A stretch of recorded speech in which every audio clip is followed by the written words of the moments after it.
Lego villain icon sounds like a great idea on paper, but personally I am not convinced. Before the why though, here's what the set is all about. A collection of icons and references to famous Disney movie villains. We have the poisoned apple from Snow White's evil queen, a pocket watch referencing Peter Pan's Captain Hook, a Queen of Hearts card from Alice in Wonderland, a Little Mermaid VHS tape featuring Ursula, a Beauty and the Beast book with a few secrets hidden within, and the last two objects are, well, before telling you, what do you think they are? Am I the only one who always thought they were books? As it turns out, they're actually VHS cases, one for Sleeping Beauty featuring Maleficent down here, and another for Aladdin featuring Jafar. The builds are mostly great. The card is as simple and plain as it gets, though it has the premium treatment with 3 printed elements. That's also the case with the pocket watch face, and looking closely you'll notice Peter Pan, Wendy and their brothers flying in a starry sky. Making round shapes out of Lego is never an easy task, so while acknowledging that, all the gaps and the ability to see through the build bothers me ever so slightly. Now if we look at the back of the watch, there's another hidden reference, Captain Hook's hook. That's something really great about this set though, all the secrets and hidden references to the villains. The poisoned apple was great to put together, lots of studs not on top techniques and making good use of fairly recent Lego elements like these 3x3 curved slopes. The lime green for poison was a good color choice, and if you turn it the other way, without seeing all the green, it looks great if you just want a Lego apple. The hidden thing about this one is the fact that you can open it to find the evil queen in her old lady disguise inside.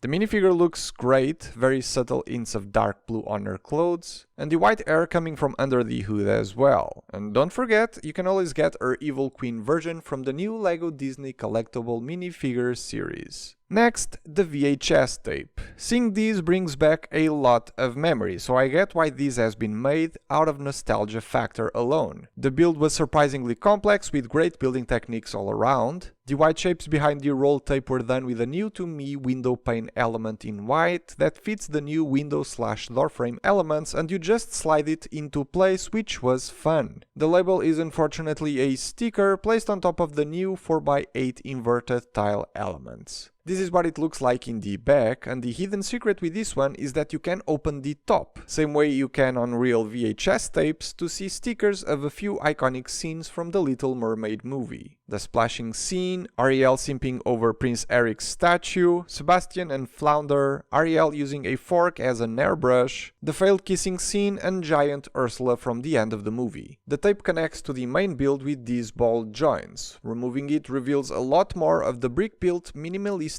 Lego Jafar, the villain on Aladdin's VHS case. I really struggle to see these and Sleeping Beauty's builds as cassette cases, honestly. While I get the nice details of the brick-built characters, the fact that they're sticking out from the case doesn't help making it recognizable. And the same goes for all of the tiles on the case side.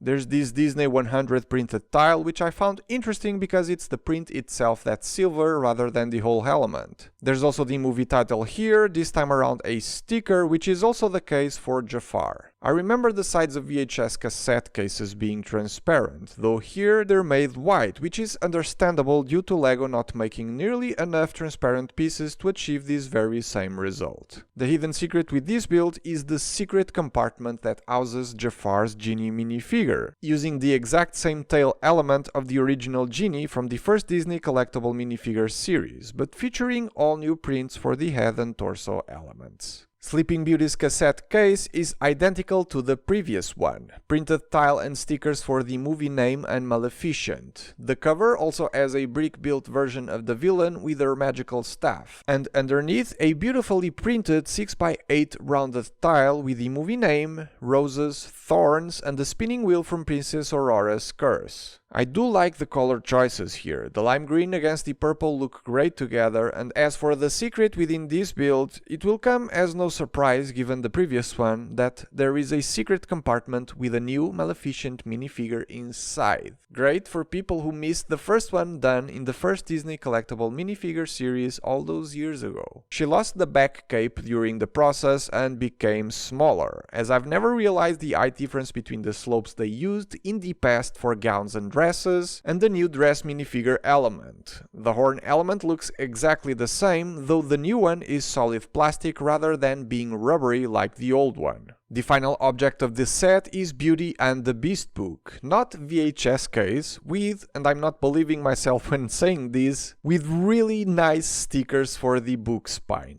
The fact that these shapes are cut out rather than filling the entire element they're stickered to gives it a nice texture, and no issues having to match the brown with the element underneath, if in turn the sticker would have filled the entire element. Magical mirror reference on the top sticker, book title in the middle one, Cogsworth, The Enchanted Rose, and Lumiere on the bottom one. There's two bands in bright light orange wrapping around the spine real nice, though the bottom one is weirdly shaped, having an handle. If you pull it out, you'll find a secret drawer with a Gaston minifigure inside.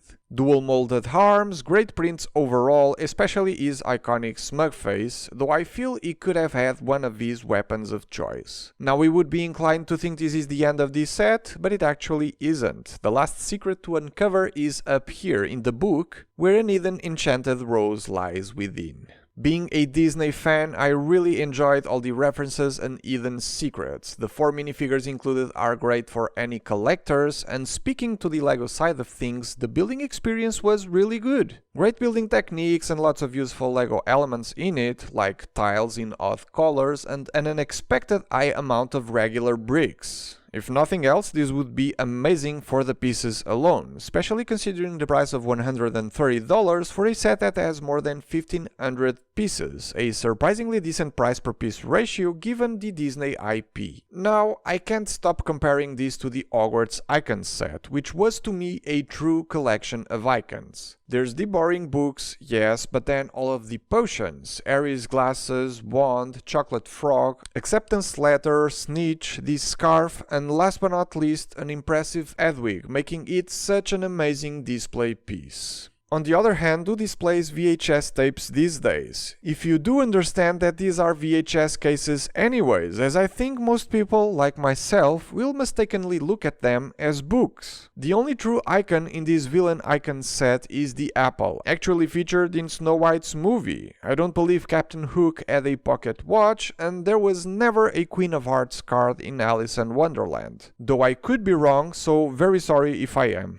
Do let me know in the comments. Everything else in the set are just references and Easter eggs that you don't even get to see in the final model but have to dig for. Maybe I'm more conflicted about the naming of the set, ending up comparing it to the Hogwarts Icons one because of it, rather than the model itself. At the end of the day, I don't see this as a particularly interesting model to display, as most of the world under the age of 25 doesn't even know what VHS tapes are. I do, however, appreciate the minifigures, building experience and the part selection quite a lot, so there's that, but I'm genuinely interested in hearing what you all have to say about this upcoming LEGO product. On the other hand, I am a lot more excited about this one, so be sure to subscribe so you don't miss these reviews coming very soon.